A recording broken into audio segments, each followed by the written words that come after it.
The Harbor Chart House. Episode 7. Binding the Reading Room Atlas. Lengths of undyed linen thread lay parallel across the repair table, pale against the dark cutting mat. In the light from the shaded lamp, each one showed its slight twist. They were not perfectly white, and not quite the color of rope. They had the quiet, warm shade of unbleached cloth, with tiny variations that appeared and disappeared as Nora Venn moved beside them. There were 12 lengths in all. Jonas had measured and cut them during the day, then laid them where they would remain straight. A small square of clean linen cloth rested over their ends to keep them from drifting whenever the repair room door opened. Beside the cloth, in Jonas's blue pencil, a note read, "Thread prepared. Approved atlas material in reading room. Linen post still to be assembled." Nora read the note once and left it in place. Rain touched the high window in a soft, even pattern. It had been falling since before she reached the inner quay, lightly enough that the stones outside only shone rather than ran with water. Here in the repair room, the sound was narrowed by glass and stone. It came as a faint brushing above the table, then settled into the stillness around the lamps. Nora took off her coat and hung it on the peg near the door. She folded her scarf over the hook beneath it, so that neither end brushed the floor. Her shoulders were pleasantly warm from the walk along the harbor, and her pace had already slowed. She stood for a moment with one hand resting on the back of the work chair, letting her breathing find the room's quieter measure. The evening's route was a short one. She would work here in the repair room, cross the covered passage to collect the approved material from the reading room, and bring it back to this table. Later, when the binding was ready to settle, she would carry the atlas along the same sheltered path to the reading room cradle. There would be no need for the long map room, the model room, the print cupboard, or the window gallery. That suited the work. Binding asked for room around the hands, but not for much travel. On the table, Jonas had left the unfinished ordinary task plainly visible. 2 linen-covered boards lay side by side near the thread, their inner edges prepared for the post-binding. Between them sat a stack of folded guards, still loose and not yet assigned to the approved material. A narrow strip of paper marked the intended head of the volume. Nothing had been joined. Nothing had been tightened. The future atlas was present only as measured parts waiting to be put into their proper relation. Nora turned on the second work lamp. Its light spread along the table and reached the linen threads without casting a hard shadow over them. She checked the window latch, not because the weather required concern, but because the old latch sometimes rested one notch short of closed. Tonight it was seated correctly. The rain remained outside, soft against the glass. She crossed the covered passage to the reading room. The passage was only a few steps long, roofed in slate and open along one side to the sheltered courtyard. Rain darkened the courtyard stones and gathered in the shallow channel beside the wall. Water moved there with a low, steady sound. It followed the familiar slope toward the harbor drain, passing beneath the edge of the passage without splashing onto it. Nora did not pause to follow its whole course. She had traced those channels on another evening, when the rain overlay was still being made. Tonight, the water was simply doing what the old plans and the present stones agreed it would do. Inside the reading room, one lamp had been left on above the central table. Its circle of light held a shallow archival box, open and waiting. The atlas cradle stood farther along the table, empty for now. Its 2 padded supports made a low, even angle, ready to receive a volume without forcing its covers flat. Nora approached the box and lifted its lid fully upright. The approved pieces had been placed inside in temporary folders, one above another. The reading room atlas had begun empty, and these were the materials now ready to enter it. The walking map, the transparent rain overlay, the ferry facsimile, the model label, the garden index, and the window guides. Each had already passed through its own work. Nothing in the box asked to be reconsidered or corrected tonight. She did not open the walking map to examine its paths. She did not hold the rain overlay against a plan to see the channels beneath it. She did not study ferry routes, tiny lamps, garden walls, courtyard marks, or the changes recorded at the windows. Those questions belonged to finished evenings. The approved pieces could now be handled for what they had become. A set of sheets and sections with particular edges, folds, surfaces, and opening needs. Nora slid both hands beneath the contents of the box and lifted them together. The stack was not heavy. Its variety could be felt more readily than its weight. One section flexed softly, another held itself firmer. The transparent overlay made a dry, restrained whisper against its protective sheet. The folded guides rested with their creases aligned. She carried the stack back through the covered passage. The rain had made the courtyard smell faintly of wet stone. From beyond the wall came the subdued harbor sound of water meeting the inner quay, so gentle that it seemed less like a separate noise than a depth beneath the rain. Nora walked without hurrying. She held the approved material level between her hands and kept her elbows close. A posture practiced often enough that it required no thought. In the repair room, she set the stack on a clean blotter at the center of the table. The linen threads remained parallel. The cloth still covered their ends. The prepared boards had not moved. With the approved material now beside them, the evening's work had acquired a clear boundary. Everything needed was on this table, apart from the cradle waiting in the reading room. Nora washed her hands at the small sink, using warm water and unscented soap. She dried them thoroughly on the lint-free towel, then returned to the table and looked over the tools Jonas had set out.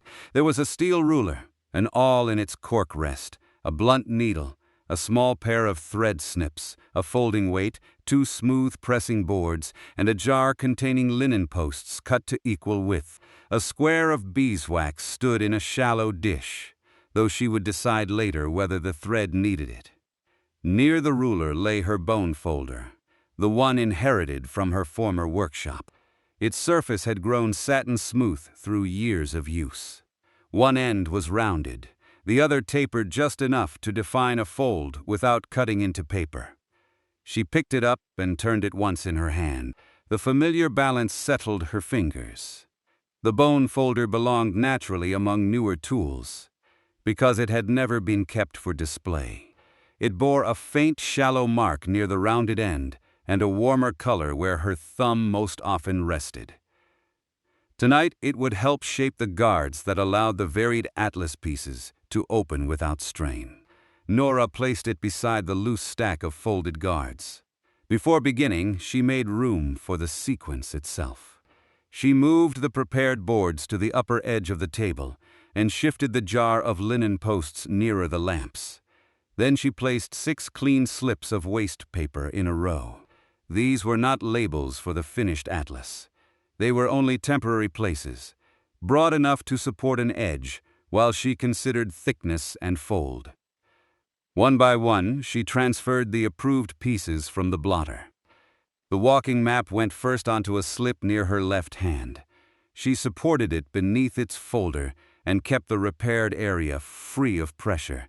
Next came the rain overlay in its clear protective arrangement. Then the ferry facsimile, the model label, the garden index, and the window guides. The line extended across the table without crowding the linen thread. It was not yet the final bound order, only the already approved sequence laid out where she could check its physical behavior. Jonas's daytime note had confirmed the contents, but the opening of each item belonged to the binder's hands as much as to the catalog. Nora drew the work chair closer and sat. Her feet rested flat on the floor. She lowered the chair by one small turn so her forearms could lie level with the table. There was no stiffness in her hands, though the walk through the damp evening had left a little coolness at the tips of her fingers.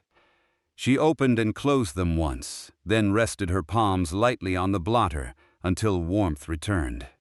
The rain continued in the same patient register. A drop occasionally reached the metal sill outside and made a slightly clearer note. None of the sounds interrupted the others. The building held them all at a distance that made work feel contained. Nora looked from the 6 approved pieces to the folded guards. The guards were made from strong, thin paper, chosen to bend more readily than the contents they would carry. Each would form a narrow hinge between an atlas item and the linen post structure. The hinge had to be generous enough to let the item turn but not so wide that it wandered when the volume opened. The task was simple in principle. Its usefulness depended on small measurements repeated with care. She lifted the first guard and placed it against the edge of the walking maps folder. The fold was close, but not final. Jonas had prepared the guards to a common size, leaving Nora to adjust each one according to the item it would support. She held the guard upright, then lowered it slowly to see where the folder met resistance. The paper flexed before the map did, as it should. With her bone folder, she eased the crease outward by the width of a narrow pencil line.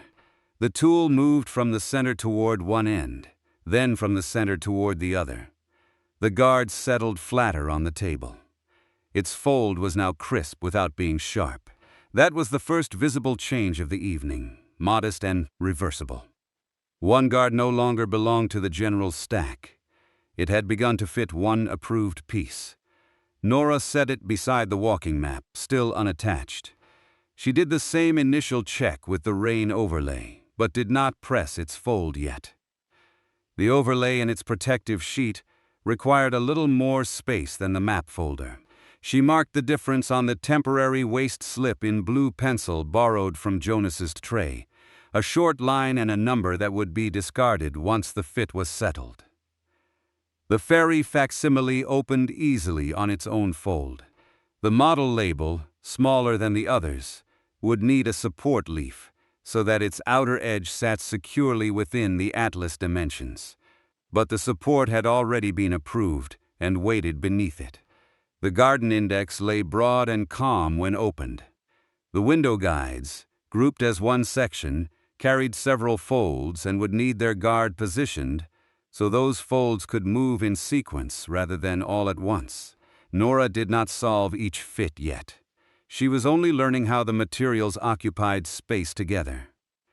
At the upper edge of the table, the linen-covered boards waited with their prepared inner margins. The posts in the jar waited to be aligned.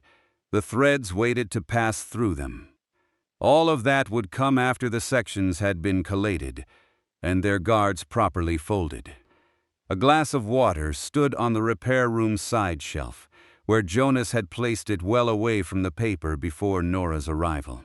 She rose, took one slow drink, and returned the glass to the same dry circle on the shelf.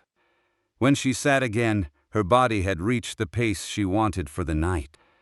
The walk from home, the damp quay, the hanging of the coat, and the short crossing through the covered passage to the reading room had all narrowed into the movement of her hands over the repair table. She covered the loose linen thread again, after checking that no strand had crossed another. Then she aligned the 6 temporary slips along the lower edge of the cutting mat. The atlas was not bound. Its order was not yet finally chosen. The guards were not all fitted, and no needle had entered paper or linen. But the evening had found its shape. 6 approved pieces rested under the repair room lamps. The first adjusted guard lay beside the walking map.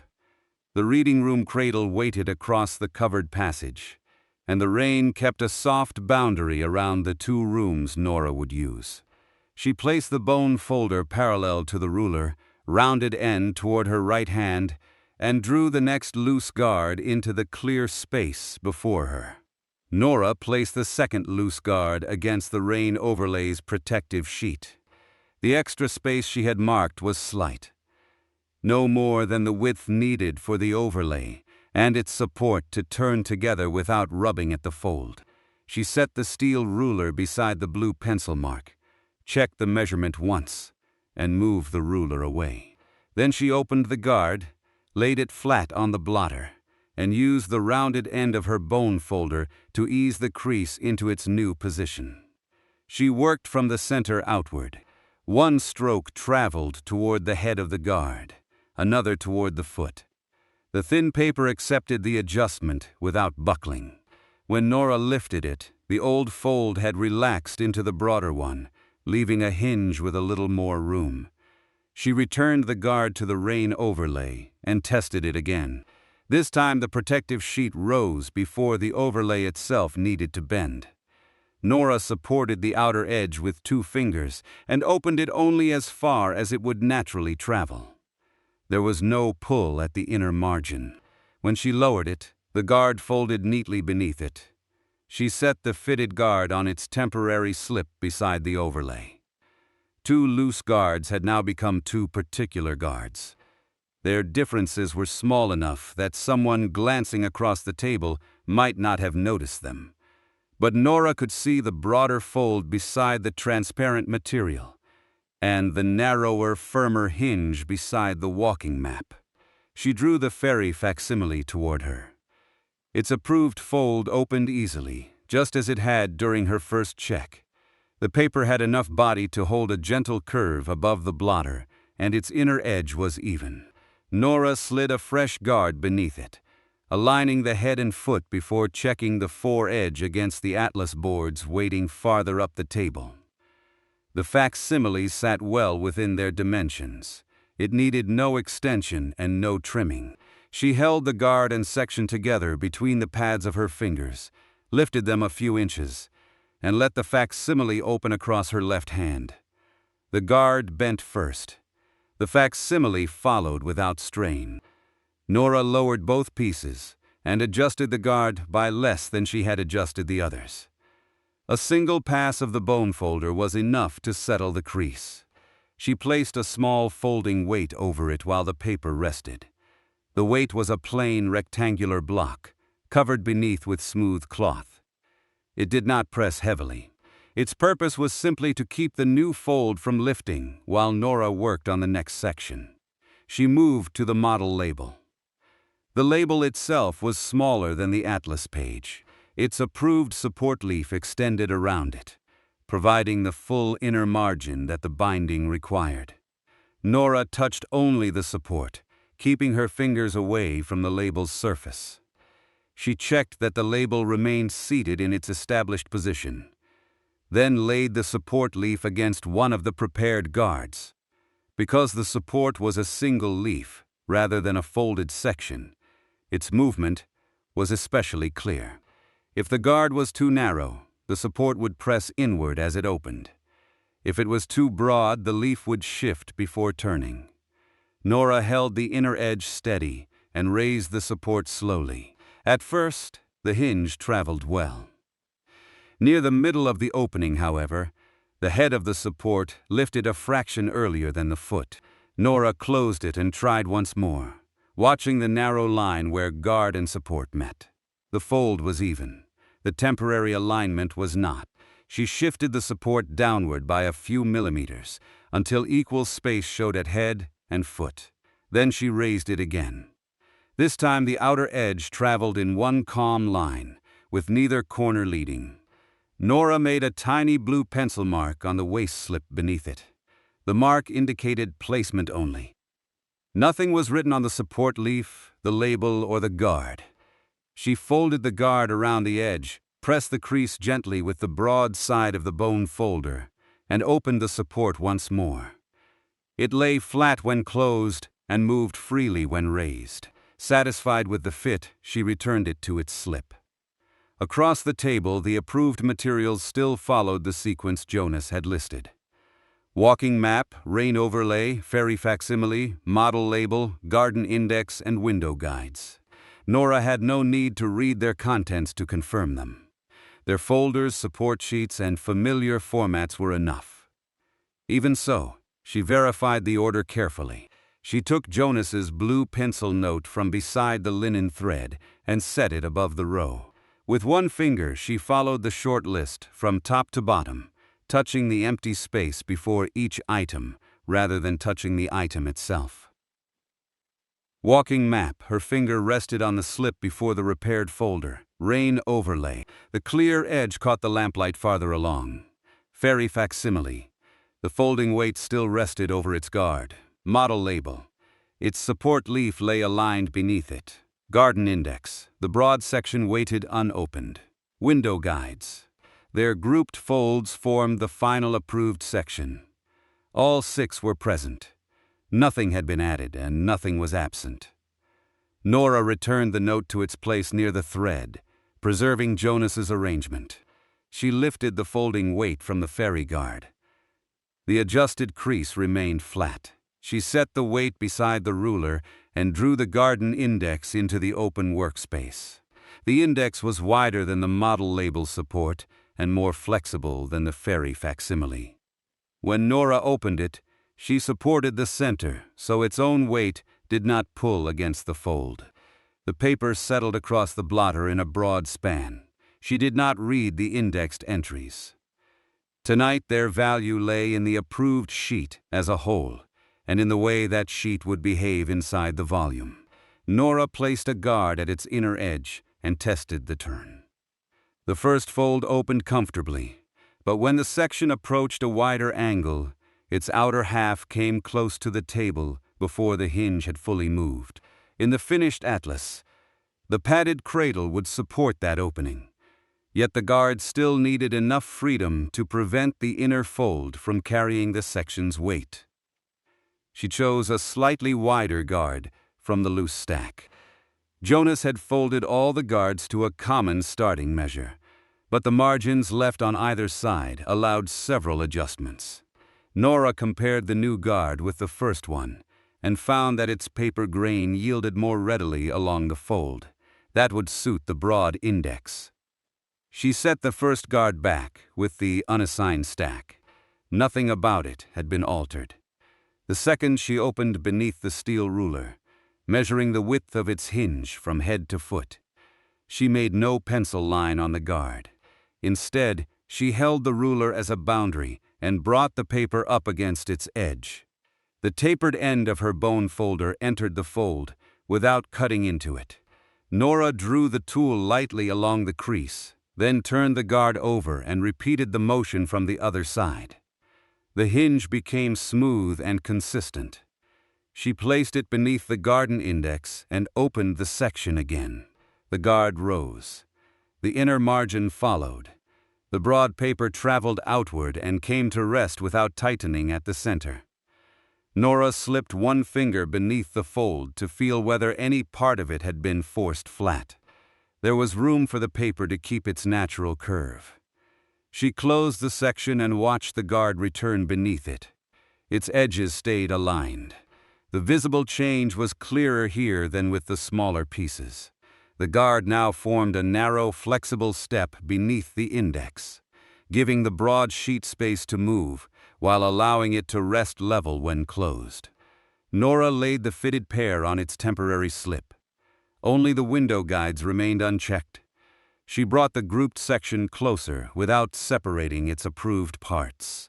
Several folds lay one above another, each intended to open in turn. Nora examined their edges from the side. They formed shallow layers, regular but not identical in thickness. She chose a guard and placed it against the inner margin. Rather than opening the whole group, she raised the first guide and let its fold move. Then she supported the next layer and allowed that one to follow. The action traveled outward in stages. No single fold was asked to carry everything at once. At the third movement, the guard began to resist. It had enough width for one folded guide, but not for the full grouped section. Nora closed the guides in reverse order, letting each fold settle before lowering the next. She did not press them flat. Their approved creases already knew where to rest. She returned the guard to the unassigned pile and selected another. This one had a deeper allowance. She laid it beside the grouped section and checked its full length with the ruler. The rain made a soft brushing sound at the high window. Nora paused with the ruler beneath her fingertips. Somewhere beyond the covered passage, water continued along the courtyard channel. The repair room lamps held steady, and the 6 temporary slips made a quiet line across the dark mat. She adjusted the wider guard with 2 measured strokes of the bone folder. When she tested the window guides again, the first fold rose, then the second, then the next. The guard moved with them, providing space without opening too far ahead. Nora stopped before the section lay fully spread. It did not need to be displayed. She needed only to know that each fold could begin and complete its motion without tugging at the one beneath it. She closed the guides 1 layer at a time. The outer edges returned to their former alignment. The guard disappeared beneath the section except for its prepared inner margin. Nora placed it on the last slip. She now had 6 fitted guards arranged beside 6 approved items. None had been attached, pierced, or sewn. Every adjustment could still be reversed or replaced. Yet the table no longer held a general stack of identical folds. Each guard had acquired the width and movement required by the material beside it. Nora stood and stretched her hands, keeping her elbows close to her sides so she did not disturb the row. She took another drink of water from the glass on the side shelf, then returned it there. Before proceeding further, she checked the items in sequence a second time, this time for opening space. She placed the first fitted guard beneath the walking map and raised the folder. The repaired map remained fully supported. The hinge moved before the folder flexed. She lowered it. The rain overlay followed. Its protective arrangement turned without rubbing against the guard. She lowered it. The fairy facsimile opened along its established fold, holding a soft curve above the table. She lowered it. The model label's support leaf rose evenly at head and foot. She lowered it. The garden index traveled outward on the broader hinge and returned flat. She lowered it. The window guides opened by stages and closed by stages, their folds remaining in their approved relation. She lowered them. At no point did Nora need to press an item beyond the angle it naturally accepted. None would be required to lie flat against the table in the bound volume. The guards would keep the inner edges away from the posts, and the reading room cradle would support the covers when the atlas was eventually opened. Nora aligned each guard with its item and placed a clean slip of release paper between the fitted pairs. The slips prevented the unattached guards from catching against neighboring edges during the next round of work. Then she gathered the remaining unused guards and squared their edges against the ruler. She did not discard the 2 she had tested and returned. They were still clean and unmarked, ready for another ordinary use. She set the unused stack at the upper left of the table, beyond the approved sequence.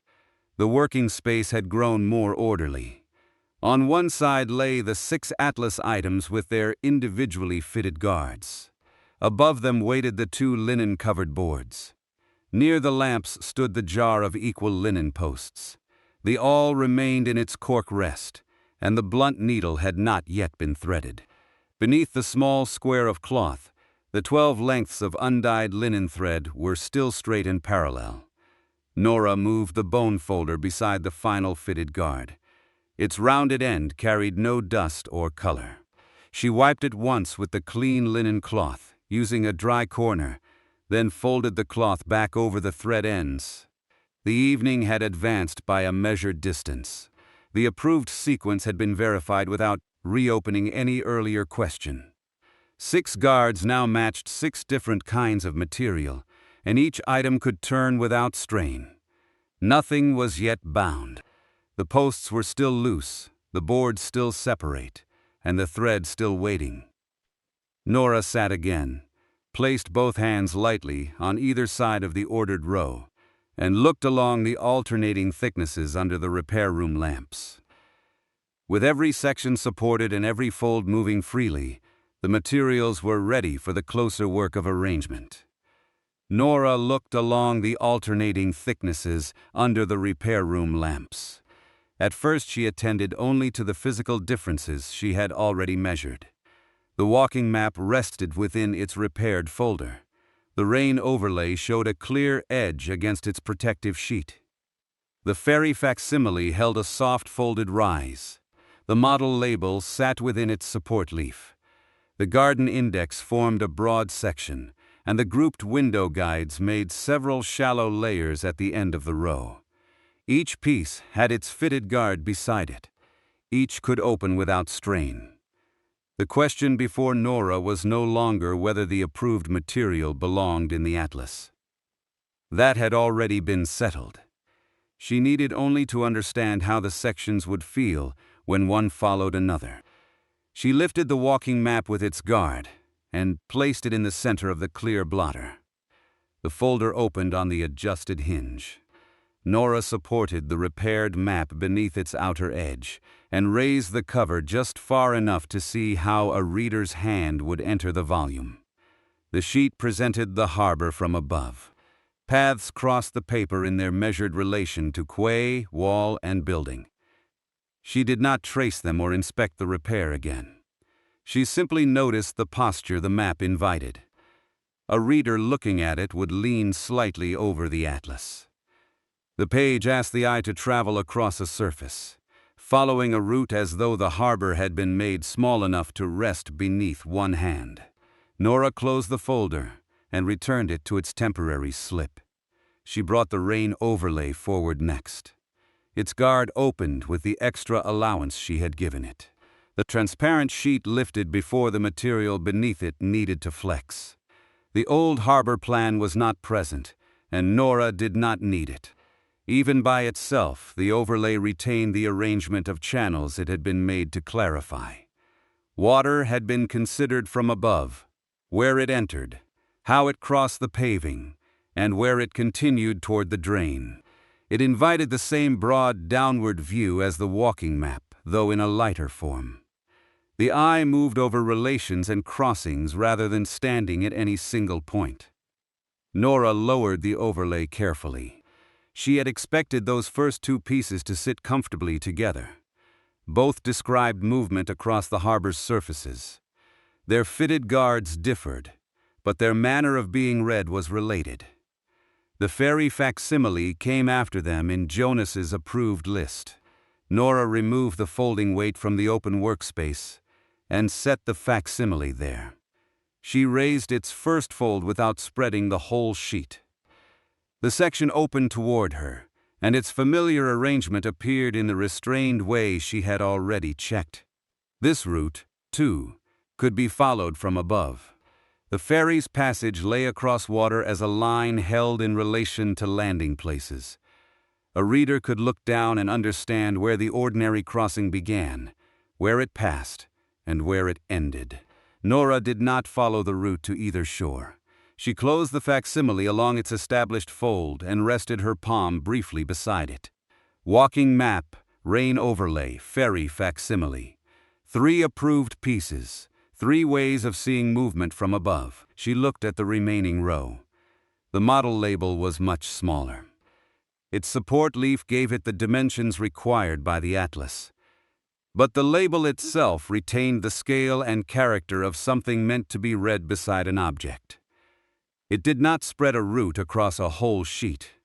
It named and oriented the tiny lamps on the model harbor, where an ordinary evening passage had been understood by looking along the miniature quays. Nora lifted the support leaf and let its guard turn. The label faced her directly.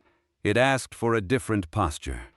Instead of leaning over a network and choosing a line to follow, a reader would meet it as one meets a sign beside a familiar thing. At eye level, even though the atlas page itself lay on a table, she lowered the leaf and considered the difference. It was not a problem of size.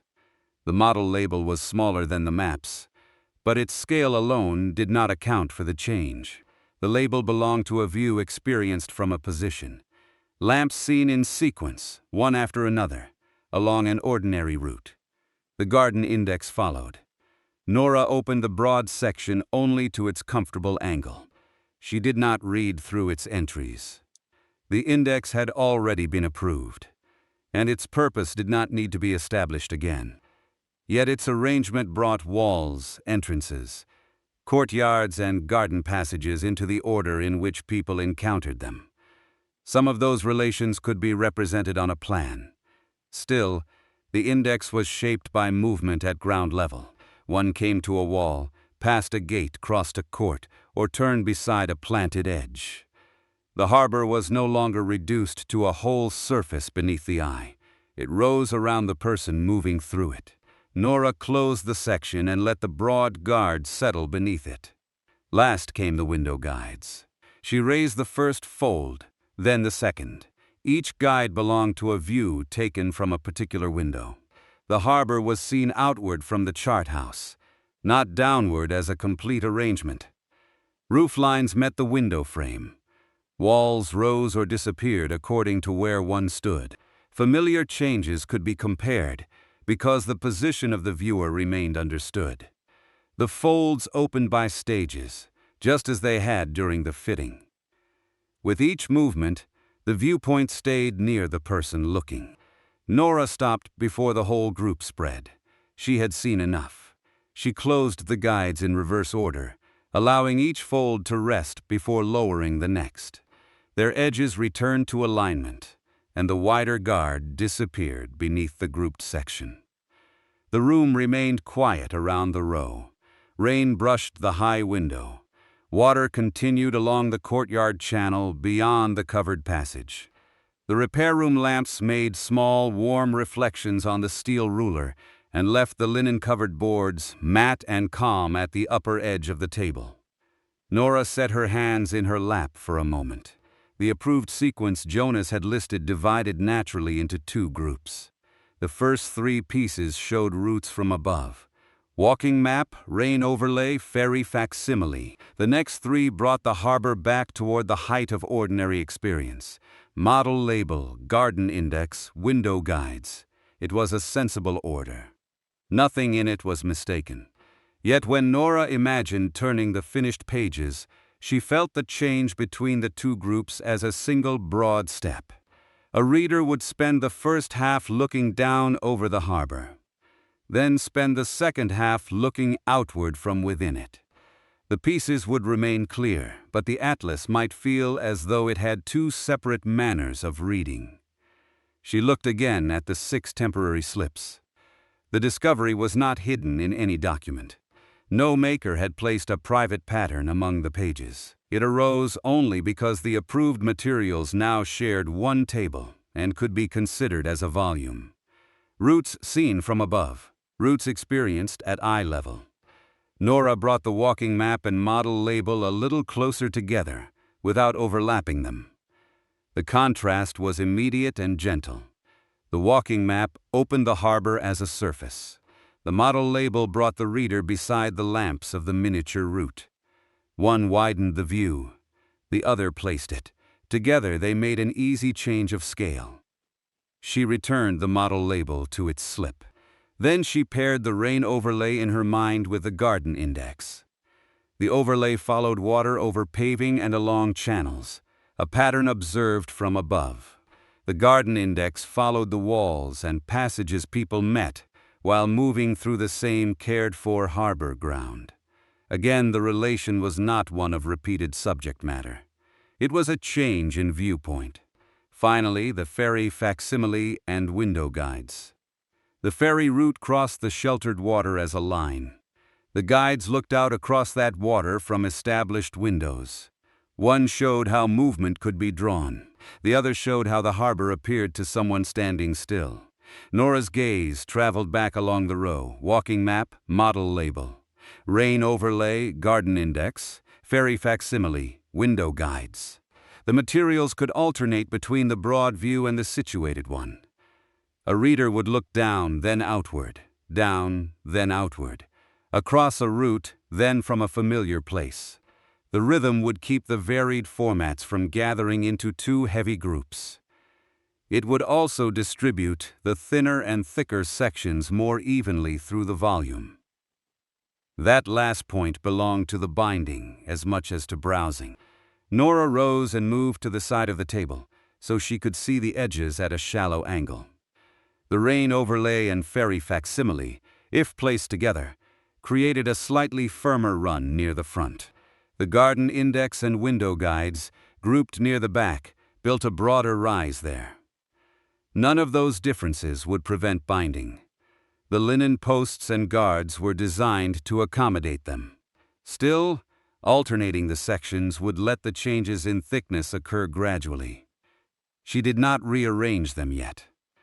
The present sequence remained the verified one, and all 6 fitted guards still rested with their correct pieces. Before making the practical choice, she wanted to test the proposed rhythm without exposing any surface to unnecessary handling. Nora took the 6 clean waste slips from beneath the row one at a time. Their blue pencil marks concerned only guard width and temporary alignment. On the unused end of each slip, she wrote a short identifying word in Jonas's blue pencil. Walking, rain, fairy, model, garden, windows. She left the approved materials where they were, and carried only the slips into the center of the blotter. First, she arranged them in the verified order. 3 root views from above, followed by 3 views experienced from a position. She moved her hand above them as though turning imaginary pages. The change of viewpoint came once, at the midpoint. Then she made the alternating order she had noticed. Walking, model, rain, garden, fairy, windows. Her hand moved above the slips again. The rhythm was quieter this way. Each broad diagrammatic view was followed by a section that returned the harbor to human height. Each eye-level section was followed by another opportunity to see the place as a whole. The movement did not call attention to itself. It simply gave the reader a natural change of distance from one item to the next. Nora tried one other arrangement, beginning with an eye-level section and then moving upward to a plan. She shifted model before walking and followed it with garden, then rain. The opening felt less settled. The walking map had introduced the building and its paths when the atlas work began, and it remained the clearest first orientation. Starting there required no explanation. Nora returned walking to the first position. She tried leaving the window guides before the fairy facsimile. That placed the stationary view before the line across the water, but it also made the final movement return to a route seen from above. The guides offered a gentler last section because their folds narrowed the view in stages and brought the eye back toward the chart house. She restored fairy before windows. The 6 slips now lay in the proposed order. Walking, model, rain, garden, fairy, windows.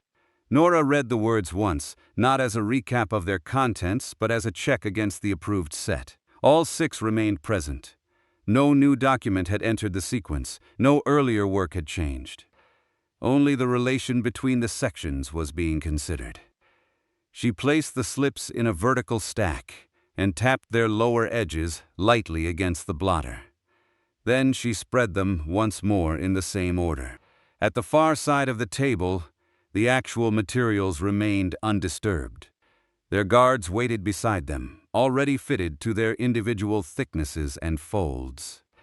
Because the guards belonged to the pieces rather than to numbered positions, changing the order would require no alteration to the approved material.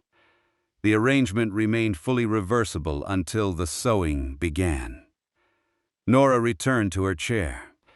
She picked up the bone folder inherited from her former workshop and laid it across the lower edges of the 6 slips. Its familiar weight kept them from shifting in the small current of air from the room's vent. The alternating pattern remained visible above it. She did not call it a design hidden in the collection. It was only a useful rhythm discovered during handling. The harbor could be understood from a plan and from a person's place within it. The atlas had gathered both kinds of view, and giving them turns would make browsing easier. Beyond the repair room door, the covered passage led to the reading room where the empty cradle waited. Nora could picture the finished volume there without pretending it was finished now. The boards were still separate. The linen posts remained in their jar. The 12 lengths of thread still lay parallel beneath the cloth. No all-hole had been made, and the blunt needle remained unthreaded. There was ample work ahead, all of it bounded by the 2 familiar rooms. Nora drew a fresh slip of waste paper from the stack and copied the proposed sequence in blue pencil. She wrote slowly enough that each word remained distinct. Walking map, model label, rain overlay, garden index, fairy facsimile, window guides. Beneath the list, she added only, alternate overhead and eye-level views. Check thickness before sewing. She set this working note beside Jonas's original note, rather than covering it. The daytime sequence remained visible. Her proposed sequence rested next to it, ready to be tested against the actual sections in the next stage of work. Then she lifted the bone folder from the temporary slips and returned each slip to the approved item it named. Walking went beneath the walking map. Model moved beneath the support leaf. Rain returned to the overlay. Garden to the broad index. Fairy to the folded facsimile. Windows to the grouped guides. For the first time that evening, the row of materials reflected the rhythm she had found. Nora moved them with both hands, supporting every section from beneath. When the final guide settled into place, the table showed a gradual alternation of surfaces and thicknesses. Clear sheet followed supported label. Broad index separated overlay from facsimile. The grouped window folds rested at the end. Nothing had been attached. Nothing had been forced. Nora checked the names on the slips against the 2 blue pencil notes. 6 approved pieces, 6 fitted guards, 1 proposed order. The relation was clear, and the next action was equally clear. She would test the stack in that sequence. Make any small allowance required by its thickness, and only then prepare the linen posts for sewing. She covered the thread ends once more with a clean cloth. The rain continued softly at the high window. Under the lamps, the alternating sections waited in an orderly line, each still separate, each supported by its own guard, and each ready to take its measured place between the linen-covered boards. Nora began with the sequence rather than the thread. She cleared the center of the blotter and brought the 2 blue pencil notes close enough to compare. Jonas's note preserved the approved contents in their daytime order. Her own working note recorded the alternating arrangement she had just tested. Walking map, model label, rain overlay, garden index, fairy facsimile, window guides. All 6 pieces were present. Their contents were unchanged. Each remained with the guard fitted to its own fold, thickness and movement. Nora slid the walking map into the clear space before her. She placed its guard along the prepared inner edge, supporting the repaired folder, while she checked the alignment at head and foot. The guard projected by the same narrow measure at both ends. When she opened the folder, the hinge moved freely. When she closed it, the map returned to rest without shifting. She set it at the left side of the blotter. The model label came next. Nora handled the full support leaf, rather than the smaller label fixed within it. Its guard still held the placement she had marked on the waist slip. She raised the leaf once and watched the head and foot travel together. Then she lowered it and placed the section over the walking map, with a sheet of release paper between them for the moment. The difference in viewpoint had a physical rhythm as well as a reading rhythm. The repaired folder made a broad, yielding first section. The support leaf above it was lighter and simpler. Their inner edges met evenly without creating a sudden rise. Nora added the rain overlay next. The wider fold she had given its guard provided room for the clear protective arrangement. She opened it only far enough to confirm that the map below remained sheltered, and that the overlay's outer edge did not catch against the model label support.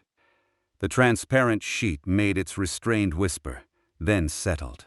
The garden index followed, broad and flexible on its more generous hinge. Then came the fairy facsimile, its established fold holding a soft curve. Last, Nora placed the grouped window guides, whose layers would open one after another. She removed the temporary release papers from between the sections and set them in a neat pile. The actual materials now rested in the alternating order. Nora bent close enough to see the inner edges without leaning over the surfaces. The fitted guards formed a narrow stepped line. Their folds differed by small amounts. Yet the places prepared for sewing aligned from the head of the atlas to the foot. She laid one linen-covered board below the stack and the other above it. The boards did not yet enclose the sections in a finished binding. Nora used them first as a measure. She held the stack gently between them and looked along the foredge. No item extended beyond the protection of the covers. At the inner edge, the guards occupied the space intended for the linen posts. The alternating thicknesses rose gradually instead of gathering into two separate ridges. That confirmed the practical value of the order. The rhythm Nora had noticed would make browsing easier, but it also gave the structure a calmer shape. A broad section was followed by a lighter one. A clear protective arrangement was followed by a flexible index. A folded facsimile was followed by guides whose thickness accumulated in stages. She lifted the upper board and placed it back near the lamps. The sections remained stacked on the lower board. Nora rested 2 fingers over the guarded margin and opened the walking map at the bottom just enough to see its first movement. It turned away from the post area without strain. Above it, the model label support waited at a different scale and in a different posture. The sequence moved from looking down to looking outward, then back again with the overlay and index. Nora closed the map. There was no reason to test the contents further. The arrangement had answered both questions placed before it: how the atlas would browse, and how its varied materials would sit together. She copied the final sequence onto a clean, narrow slip in Jonas's blue pencil. This slip was still a workshop aid, not a permanent atlas label. She set it above the stack where she could see it while sewing. Then she reached for the jar of linen posts. Each post was a narrow prepared strip, firm enough to hold the sewing and flexible enough to move with the guarded sections. Nora tipped 6 of them onto the clean cloth beside the stack. They landed without sound. She returned the jar upright and arranged the posts in a line. 1 post would support each guarded item. Their visible lengths matched, but she checked them against the steel ruler anyway. The first met the required measure exactly. So did the second. The remaining 4 differed by no more than the slight softness of their cut ends. Nora squared them together and passed the broad side of her bone folder over the group. The tool inherited from her former workshop did not flatten the linen. It merely persuaded the strips to lie in the same direction, with their woven edges aligned. She separated them again. The first post went beside the walking map's guard. Nora brought the prepared holes into alignment and inserted the awl only where the guards marked sewing stations required it. The awl entered the cork beneath the work and came out cleanly.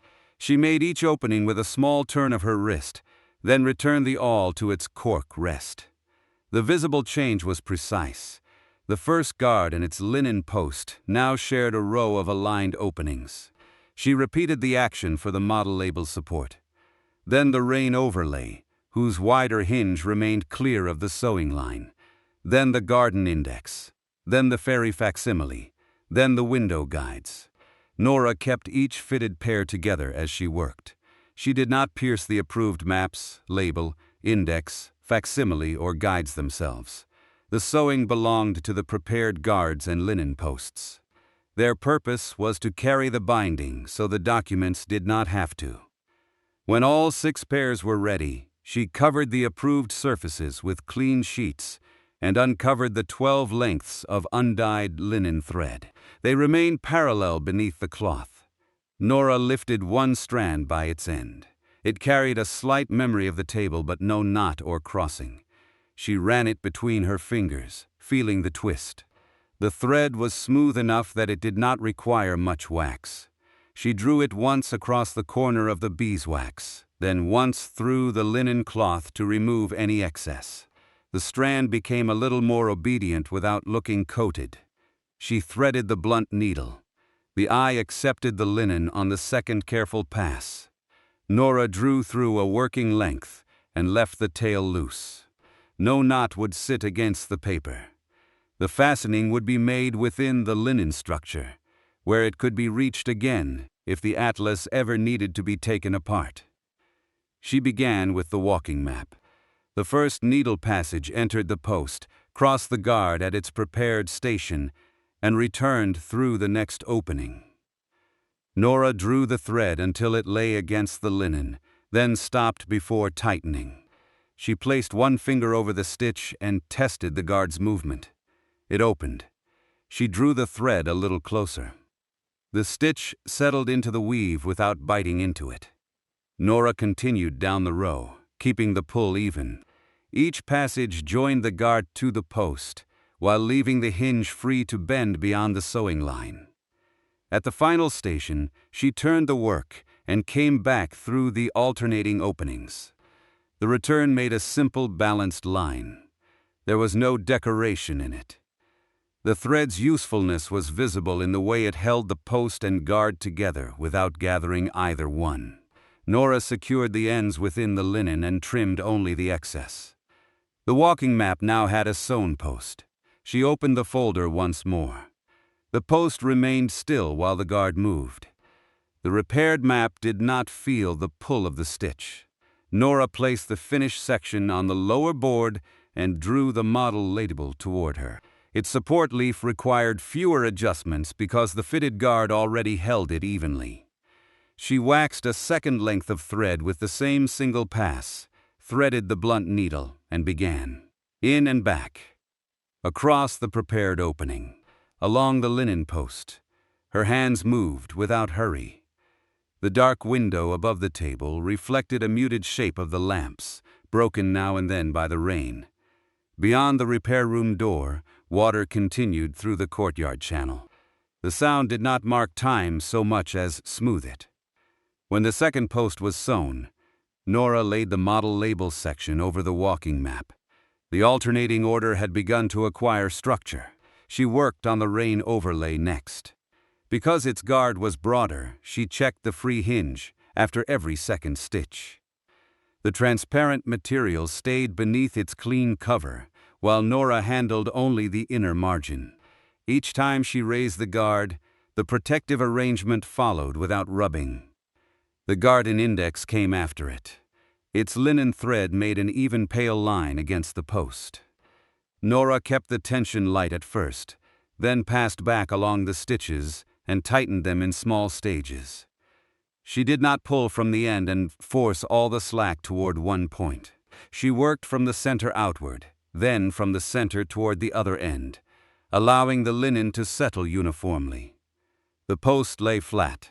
The broad index opened on its guard with room for its natural curve. Nora added it to the stack. 4 sections now rested between no more than the lower board and their own weight. Seen from the foredge, they made a gradual rise. Seen from the guarded margin, the linen posts formed 4 separate pale bands, ready to be assembled into the larger structure. The fairy facsimile required the same patient sewing. Its fold remained closed, while Nora joined guard to post. When she tested it afterward, the facsimile opened along the crease it already possessed. Nothing in the binding asked it to learn a new movement. Last came the window guides. Nora placed one hand lightly over their grouped folds, so they would not spread while she worked at the inner margin. The wider guard left the layers room to travel. She sewed the linen post with the same balanced line, then opened the guides in stages. First fold, second fold, the next shallow layer. The post stayed aligned. The guard moved. The folds opened in their familiar order. Nora closed them in reverse and added the final section to the stack. All 6 approved items now carried their own linen posts. They remained separate sections, but they could no longer drift from the guards fitted for them. The practical choice made from Nora's discovery had become visible on the table. Broad view followed eye-level view, 3 times, each held by its own quiet line of undyed thread. She returned the unused thread lengths beneath the square of cloth. 6 remained, still parallel, ready if any later adjustment required them. The used ends went into the small thread dish rather than onto the blotter. Before bringing the posts together, Nora prepared the thumb tabs. They were simple folded extensions cut from the same strong paper as the guards. Jonas had left a narrow strip beside the boards, sufficient for 6 small tabs.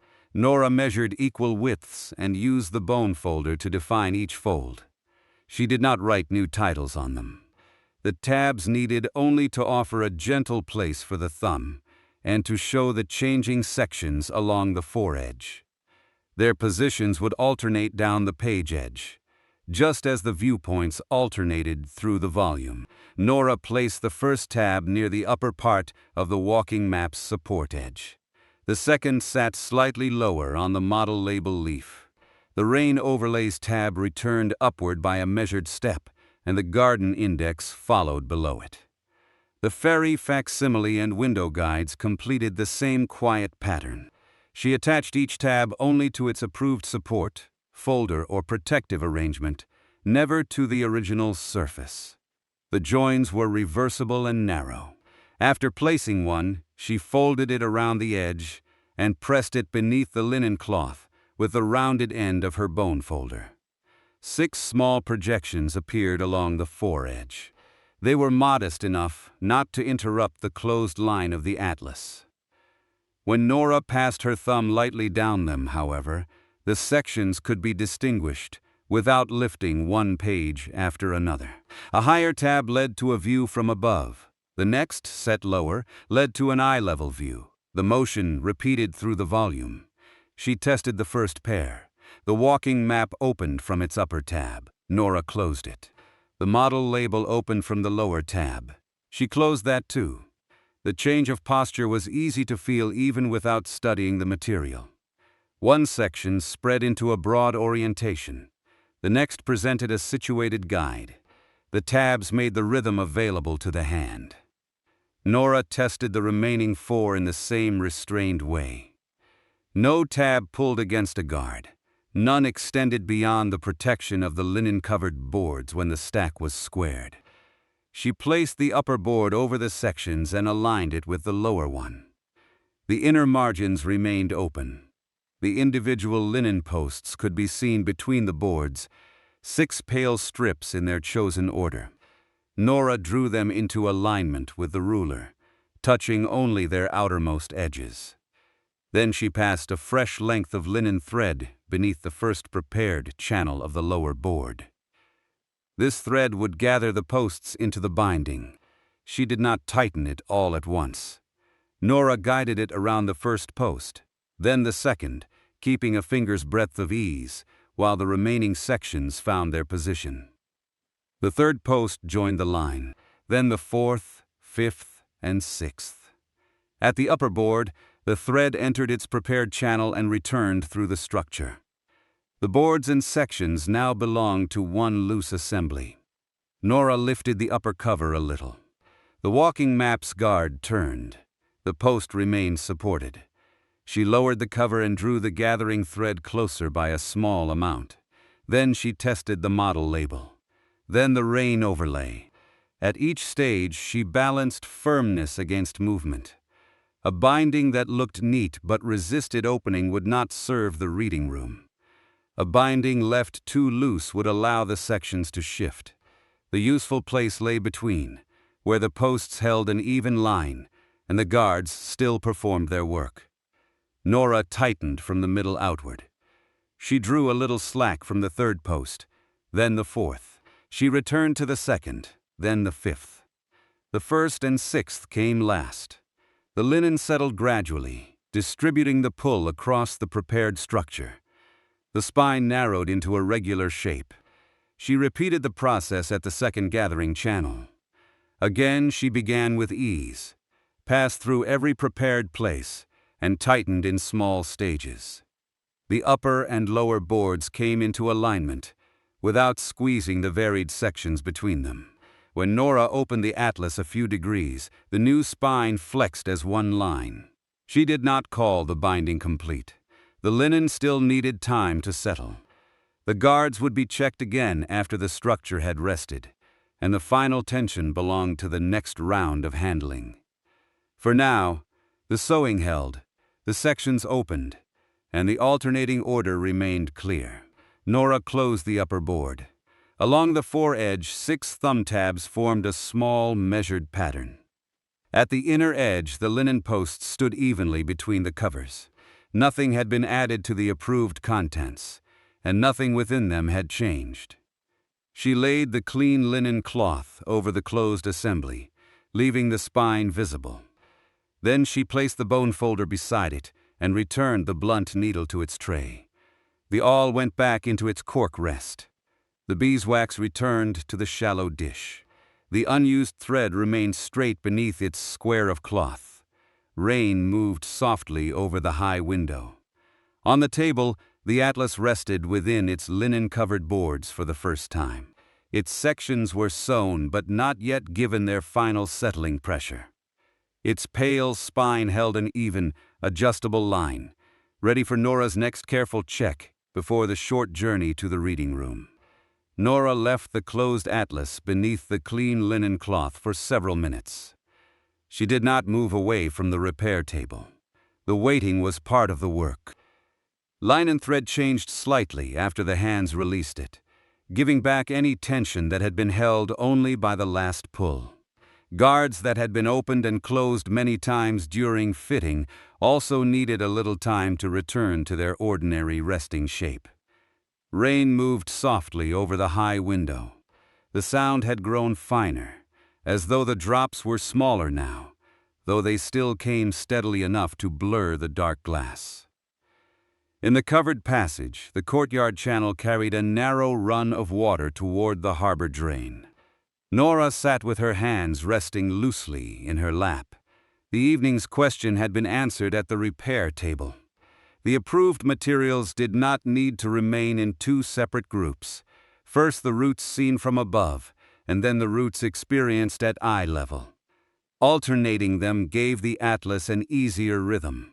It also distributed their different thicknesses more evenly between the linen-covered boards. That choice was now present in the structure itself. Walking map, then model label. Rain overlay, then garden index. Fairy facsimile, then window guides. The order changed the manner of browsing without changing a single approved item. Each section remained supported by its own fitted guard. Each could open according to its established fold. The thumb tabs made the rhythm available at the foredge, while the linen posts held the inner edge in one measured line. Nora lifted the clean cloth. The atlas had not shifted. Its boards remained aligned, and the 6 tabs still sat within their alternating positions. She placed 2 fingers lightly against the new spine and felt no ridge where one post rose above another. She opened the upper board only a little. The first guard moved easily. Nora held the atlas at that small angle and watched the linen gathering threads. They stayed settled in their channels. No loop lifted away from a post, and no thread drew so tightly that it pressed a hollow into the linen. She lowered the board. At the center of the spine, there was the slightest remaining ease in one gathering thread. It was not enough to let the sections wander. It was simply the small allowance she had kept while bringing the boards together. Nora drew the thread toward her by a few millimeters. She did not pull from the loose end alone. With the rounded end of her bone folder, she guided the ease from the 4th post toward the center, then from the 3rd post toward the same point. The linen moved gradually. When the small loop reached her fingers, she tightened it only until it matched the line above and below. The spine became even again. Nora tested the upper board. It opened without resistance. She tested the window guides at the back. Their folds began one after another, with the guard moving before the layered section. She closed them in reverse order and watched the final fold settle beneath the cover. Nothing else required tightening. She secured the gathering thread within the linen structure, leaving the fastening reachable if the atlas ever needed adjustment. The excess was short, but she trimmed it cleanly with the thread snips and placed the end in the small dish with the others. The physical work had narrowed. There would be no more arranging, no more choice of sequence, and no more sewing that night. What remained was the return path from the repair table to a clean, level support in the reading room, followed by light, even pressure while the guards settled. The angled cradle would wait nearby. It would serve the atlas later, when the settling pressure had been removed and the volume was ready to be opened for browsing. Tonight, the new binding needed to rest closed and flat. Nora cleared the root first. She returned the thread snips to their tray. The blunt needle already lay beside the awl in its cork rest. She moved the jar of unused linen posts to the upper shelf and covered the 6 remaining lengths of undyed thread with the square of clean cloth. Her bone folder stayed on the table. She would use it once more before carrying the volume. At the far end of the repair table waited 2 clean boards. One was broad enough to serve as a level support beneath the atlas. The other was a pressing board, smooth and slightly larger than the closed volume. Beside them stood 2 light weights, plain cloth-covered blocks, each easy to lift in one hand. Nora inspected both boards under the lamp. Their surfaces were smooth and dry. No thread end or paper scrap clung to either one. Their corners had been softened by use, and both were wide enough to support the atlas without pressing against its spine. She carried the support board to the reading room first. Holding it upright against one forearm, she crossed the covered passage. The rain-dark courtyard lay open beside her. Water followed the shallow channel in a steady line. The scent of wet stone had softened, and the air beneath the slate roof felt cool without being cold. Inside the reading room, the single lamp still shone over the central table. The atlas cradle waited where Nora had seen it earlier, its 2 padded supports making a low angle. The shallow archival box remained open nearby, now empty except for the temporary folders that had held the approved material. Nora chose the clear end of the central table beside the cradle. She passed her hand above the surface without touching it, checking the space and the light. Then she lowered the clean support board onto the table. It rested flat. She pressed one corner lightly, then another. The board did not rock. Its full lower surface met the table, giving the closed atlas a clean, level place to settle. Nora returned to the repair room for the pressing board and the weights. She carried the pressing board first and laid it on the side table. Then she made one more short crossing with a weight in each hand. Their cloth-covered bases rested quietly when she placed them beside the board, leaving enough clear space around the lower support for the atlas to be set down without obstruction. The cradle remained empty. Its padded slopes would be useful after the pressure came off. For now it waited beside the level board, familiar and ready without being asked to support the settling volume. Nora made the short return to the repair room. Only the atlas and her bone folder remained in the central workspace. Around them, the evening's tools had resumed their ordinary places. The unused linen thread lay parallel beneath the cloth. The ruler rested beside the cutting mat. The lamp made a pale line along the spine of the closed volume. Nora placed a fresh sheet of release paper over the closed atlas, then laid the clean linen cloth above it. With both palms, she smoothed the cloth from the center toward the edges. The motion did not press the boards downward. It only removed a shallow fold so that the cloth would not catch while she made her final check. She set the bone folder near the spine and used its broad side to settle the cloth along that edge. The familiar tool moved in one slow pass from head to foot. Beneath it, the linen posts remained straight. Then Nora lifted away the cloth and released paper. She checked the board edges one final time. They met evenly at head, foot, and foredge. The tabs did not project beyond their protection. At the spine, the linen posts formed a regular band between the covers. The guards were held firmly enough to remain aligned, but the structure had not been tightened into stiffness. She slid her hands beneath the lower board. The atlas was heavier than the loose stack she had brought from the reading room, though not by much. Its weight now felt gathered rather than scattered. The linen-covered boards supported the whole volume, and the posts prevented the sections from shifting against one another. Nora lifted it level. She left the linen cloth on the repair table. The atlas needed no wrapping for the few sheltered steps between rooms. Its covers were closed, its foredge protected, and both of her hands supported the lower board. At the repair room door, she paused only long enough to make sure the passage was clear. Then she crossed. The courtyard water made the same low sound beside the wall. Rain touched the slate above her, muted by the roof. The harbor beyond the courtyard remained a deeper, slower presence beneath both sounds. Nora walked at the pace the volume allowed. There was no need to hold it tightly. Her fingers rested beneath the lower board, and her thumbs lay against the outer edges without pressing inward. The journey took only a few moments. In the reading room, she approached the clean support board from its open side. She lowered the atlas until its lower cover met the level surface evenly. One hand remained near the head and the other near the foot until the full weight had passed from her hands to the board. The atlas lay flat.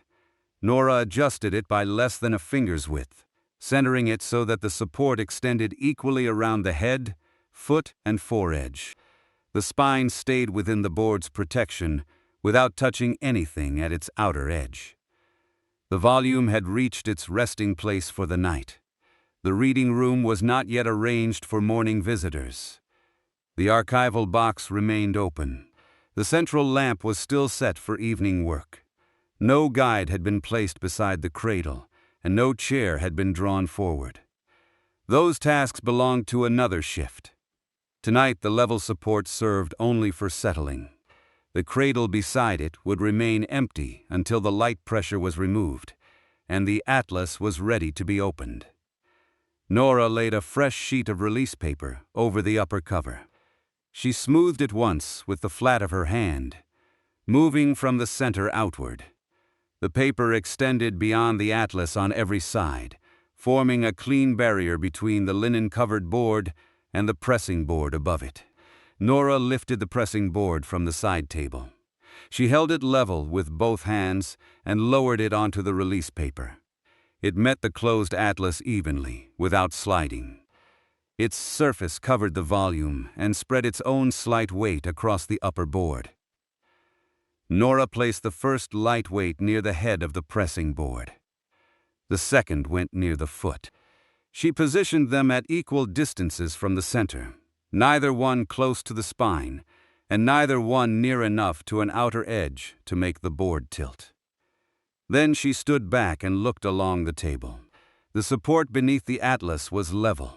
The pressing board above it lay parallel to the covers. The two weights shared their mild pressure evenly from head to foot. No part of the volume was held at an angle. Nora rested one fingertip against the pressing board. There was no movement. She removed her hand and watched for another moment. The guards beneath the closed covers were being asked only to rest evenly, not to take a sharper fold. The linen posts held the sections in their alternating order. The light weights encouraged the whole volume to settle into the shape it had already been given. That was enough. Nora gathered the empty temporary folders from the archival box. She stacked them without closing the box and carried them back to the repair room.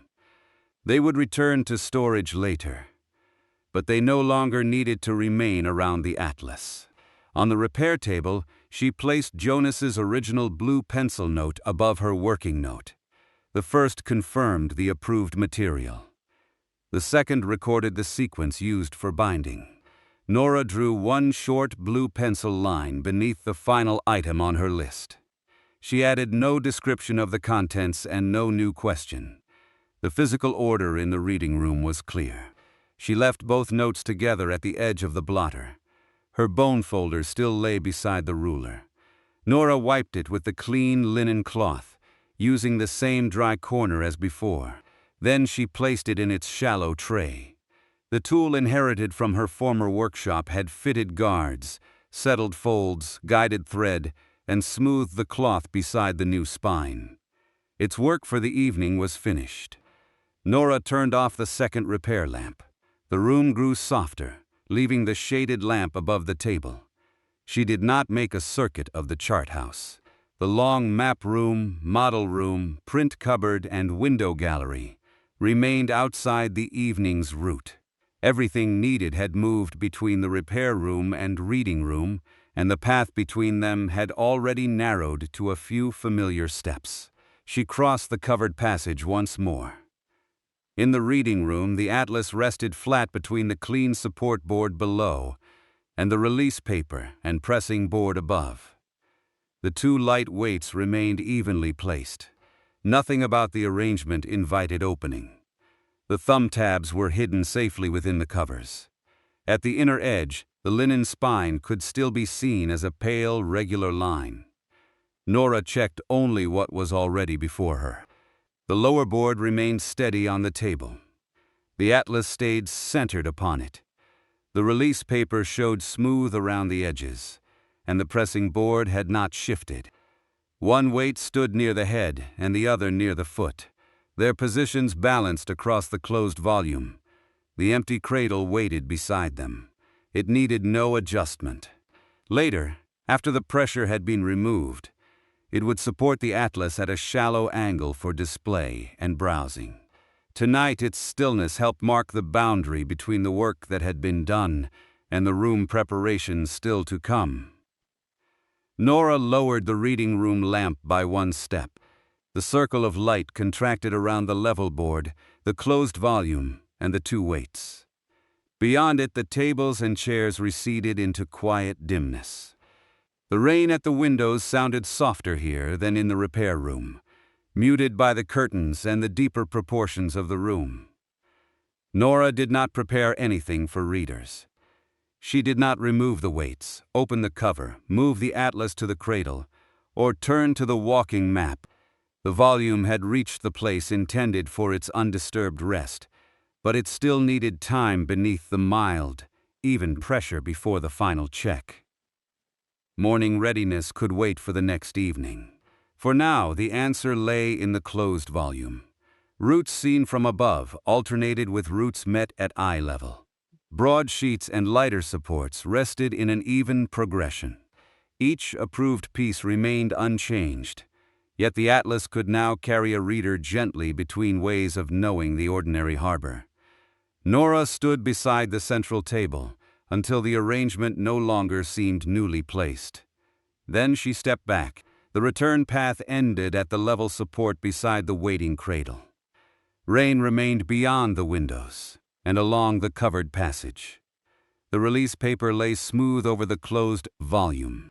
The pressing board rested above it, and the two light weights held their balanced places. Beneath them, the atlas lay flat and quiet, while its new spine kept one even line from head to foot. Nora remained beside the central table, while the atlas rested beneath the pressing board. The two light weights kept their places, one near the head and one near the foot. Between them, the board lay level across the closed volume.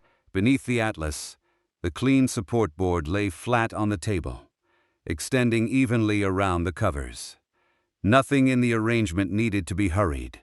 The linen thread had already been drawn to its useful tension. The guards had already been fitted, folded, tested, and sewn to their posts. The 6 approved sections had already taken their final order. Now the quiet pressure of the level board and balanced weights allowed those small movements to settle into an ordinary resting shape. Nora watched the visible edge of the spine. It remained even from head to foot. The pale linen did not rise at one post or dip at another. Where the gathering thread crossed the structure, each turn lay close without cutting into the woven surface. The line was firm enough to hold the sections together, and gentle enough to let the guards move when the volume was opened later. Rain passed over the reading room windows in a fine, steady brushing. The curtains softened it. From the covered passage came the lower sound of water, continuing through the courtyard channel. Farther beyond, the sheltered harbor met the inner quay with a slow movement that was more easily felt in the quiet than heard as a separate sound. Nora let her hands rest at her sides. Her shoulders had lowered during the work. The careful forward position she had used for folding and sewing was no longer needed.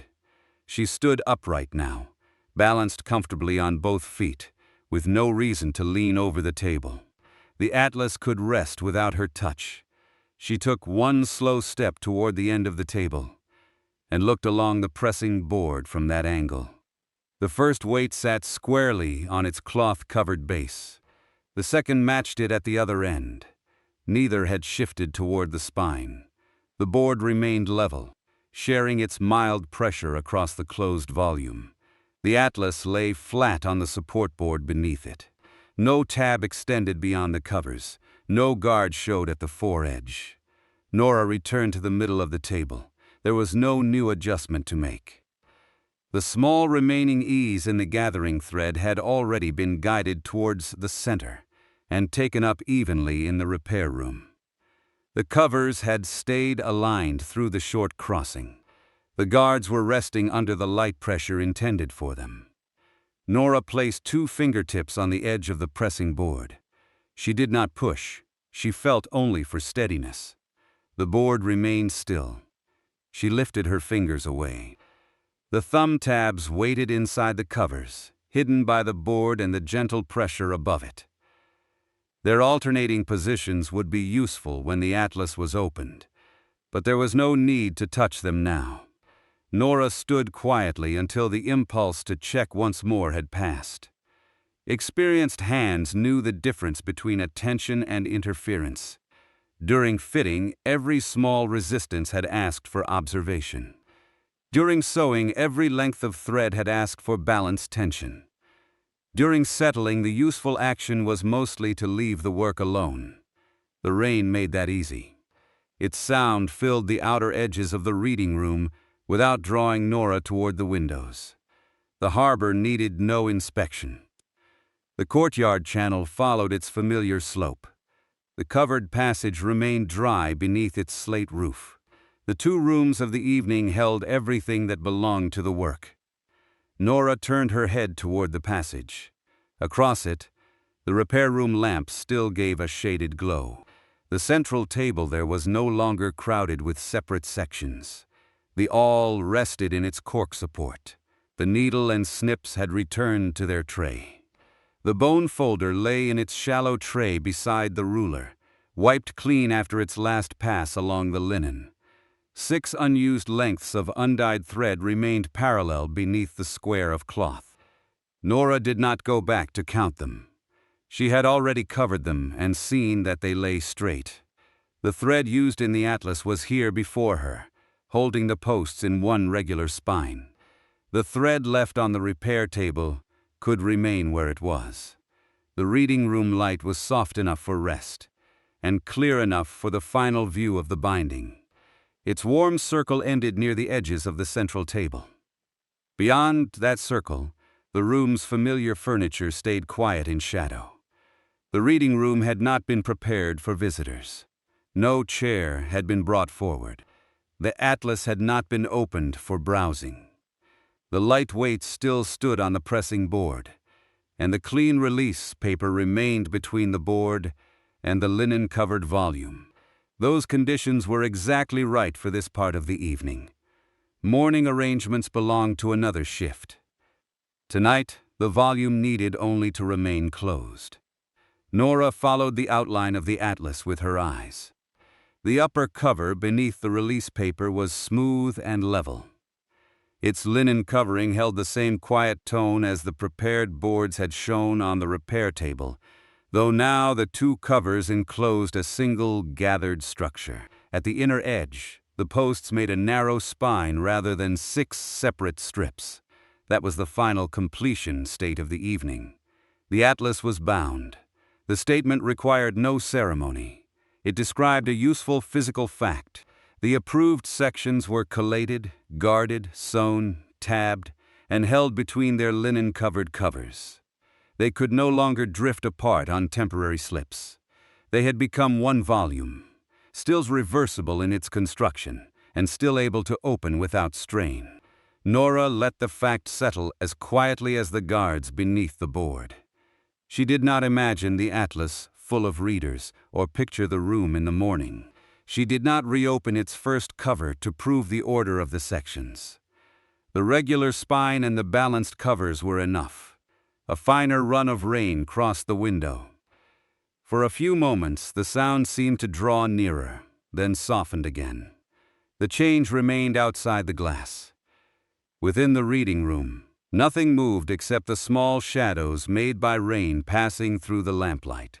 The gathering thread showed as a narrow, warm line at the spine. Its measured tension was the same at the center as it was toward both ends. It had not tightened the posts into a rigid bar. The structure retained the slight flexibility that would allow the guarded sections to turn without drawing against their inner margins.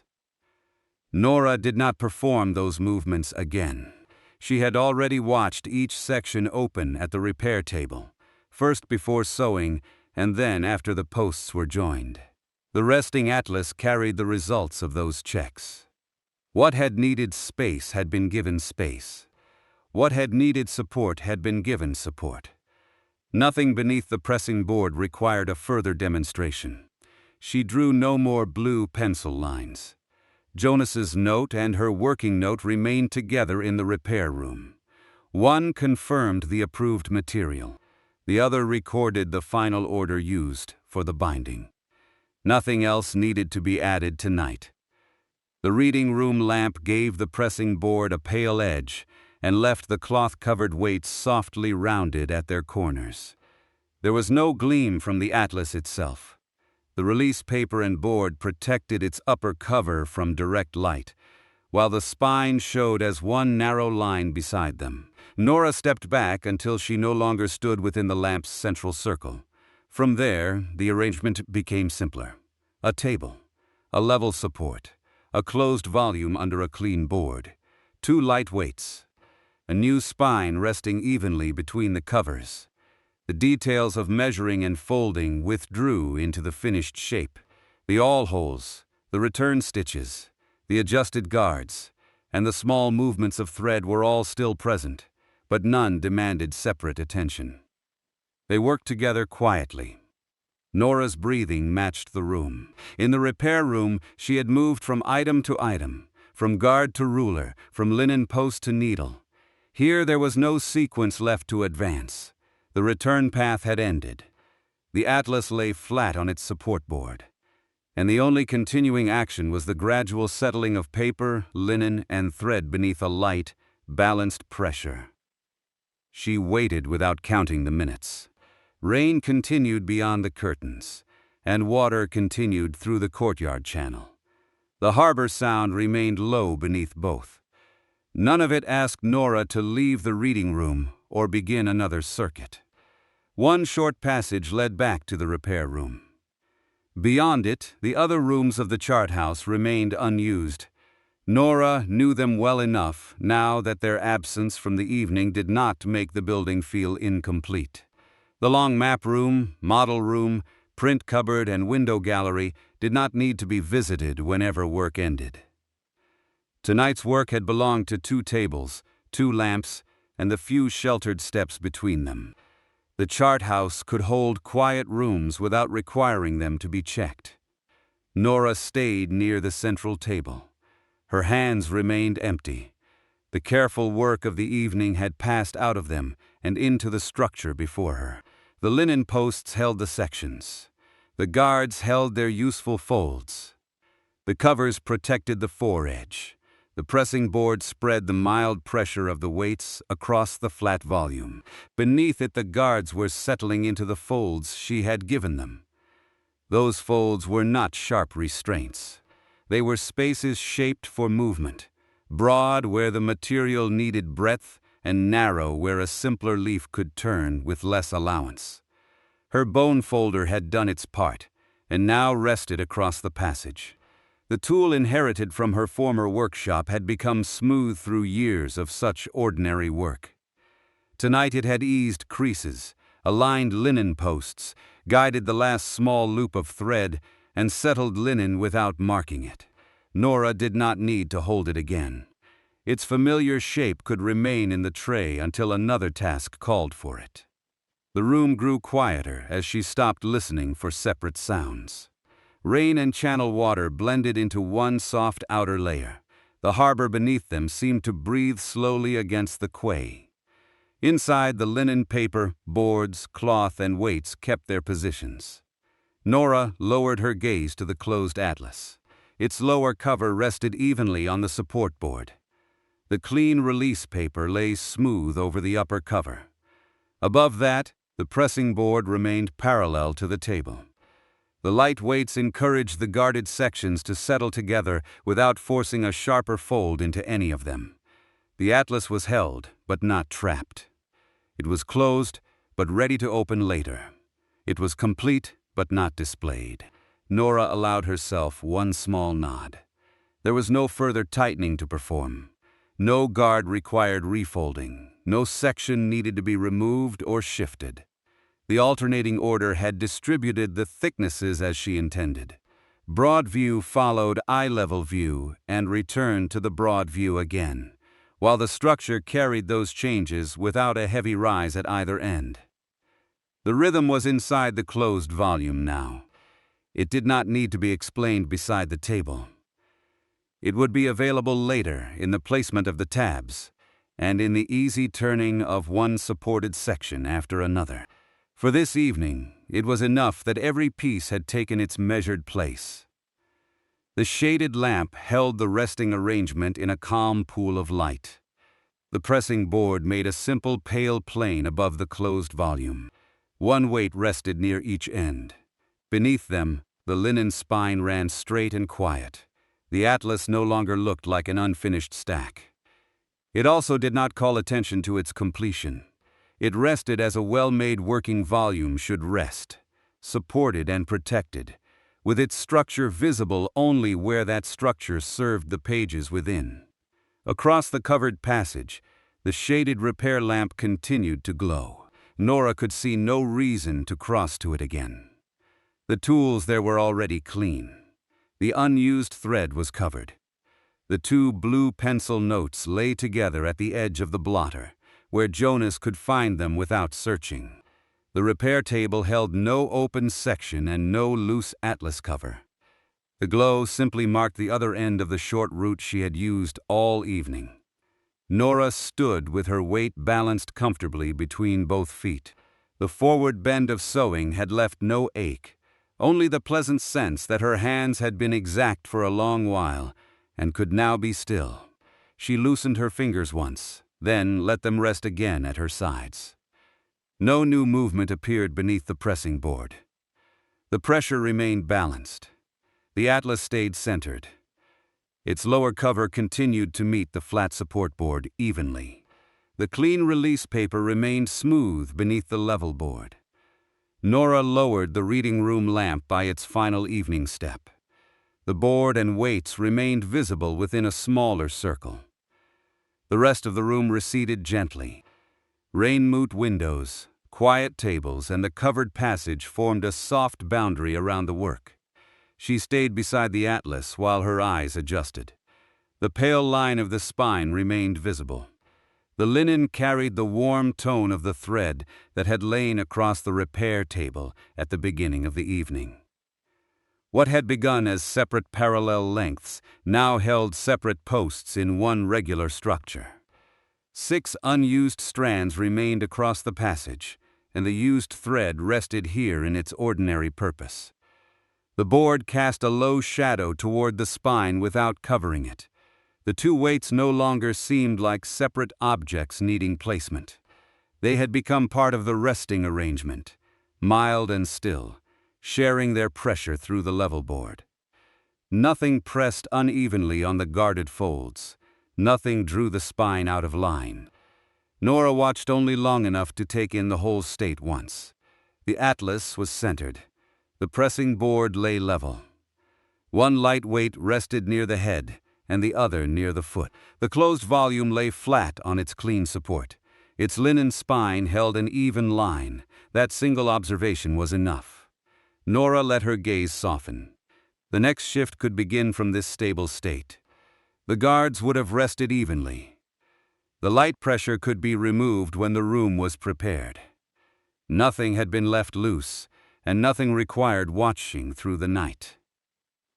There was no need to picture the next evening in detail.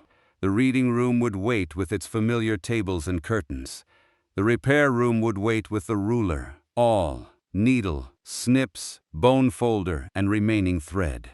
The atlas would wait beneath its board until the mild pressure had done all that was useful. Rain continued along the windows. Water continued through the courtyard channel. The harbor continued its slow movement against the inner quay. Within those familiar sounds, the work receded. Folding had ended. Threading had ended. Tightening had ended. The short carrying route between the 2 rooms had ended at the level support. Nora stood for another breath, then another. She did not open the volume. She did not touch the weights again. She did not lean closer to separate one stitch from the next. The clean board lay level in the shaded light. The 2 light weights held their mild, balanced pressure. Beneath them, the completed reading room atlas rested flat and quiet, its new linen spine keeping one even line from head to foot.